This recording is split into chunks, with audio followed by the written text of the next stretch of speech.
আসসালামু আলাইকুম, welcome to নীলমুন blog. চলে এসেছি নতুন একটি ব্লগ নিয়ে। জীবনটা যেন একই নিয়মে চলছে, সেই সকাল থেকে সন্ধ্যা অবধি সবগুলো যেন একই কাজ প্রতিদিন করতে হচ্ছে। কেমন যেন একঘেয়েমি লাগছে, কোনো কিছুই ভালো লাগছে না।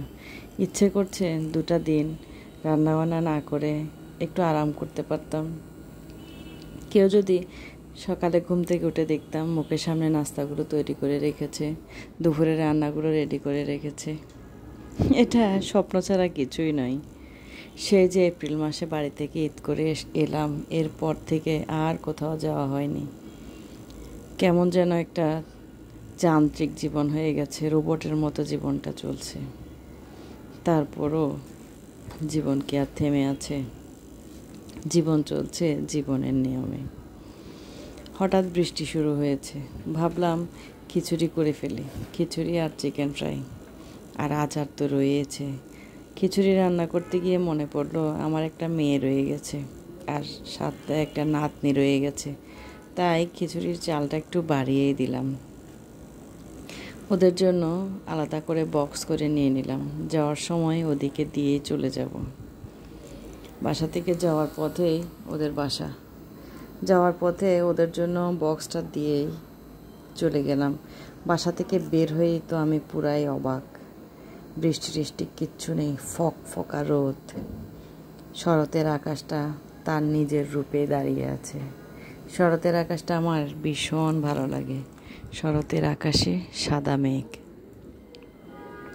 শরতের আকাশ ভালোবাসে না এমন মানুষ কিন্তু নেই বললেই চলে। শরতের আকাশ দেখতে সবাই ভালোবাসে, যেন মেঘগুলো তুলোর মতো ভেসে বেড়াচ্ছে। মেঘগুলো দেখতে খুব সুন্দর লাগে, মনে হয় কোনো নিখুঁতভাবে কোনো শিল্পীর কারুকাজ। সুবহান আল্লাহ। শরতের আকাশটা আমার ভীষণ রকমের ভালো লাগে। আমার মেয়ে টিচার্স ডেতে তার টিচারের জন্য গিফট রেডি করছে। আমি বকা দিব, বিছটা নষ্ট হবে বলে একদম ফ্লোরে বসে চারপাশে সব কিছু ছড়িয়ে ছিটিয়ে বসে টিচার্স ডের গিফট রেডি করছে। মাশাআল্লাহ, প্রতিটা বাচ্চার যেন শিক্ষকদের প্রতি এমন সম্মান দেখাতে পারে। প্রতিটা বাচ্চার অন্তরে যেন তার শিক্ষকদের প্রতি এই সম্মান ভালোবাসাটুকু জন্মায়।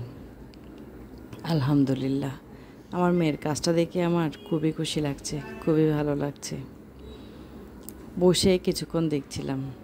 আমি ক্লিপ নেব বলে আমার মেয়ে কাজটা করতে চাইছিল না, অনেকটা ওর কাছ থেকে লুকিয়েই ক্লিপটা নিলাম। মাশাআল্লাহ, আমার কাজটা কিন্তু খুবই সুন্দর হয়েছে। তারপর একটা পার্সেল এসেছে, একটা পার্সেল রিসিভ করছিলাম। পার্সেলটাতে ছিল আমার জন্য একটা জামা, একটা 3 পিস, একটা রেডিমেড 3 পিস। আলহামদুলিল্লাহ, ড্রেসটা খুবই সুন্দর ছিল। সাধারণত অক্টোবর নভেম্বর 2 মাস আমি বেশ কিছু গিফট পেয়ে থাকি, এটা আমার ভাগ্যই বলতে পারেন। এই যে রেডিমেড 3 পিসটা ছিল, এটা আমার বেশ পছন্দ হয়েছে, অনেক বেশি সুন্দর হয়েছে।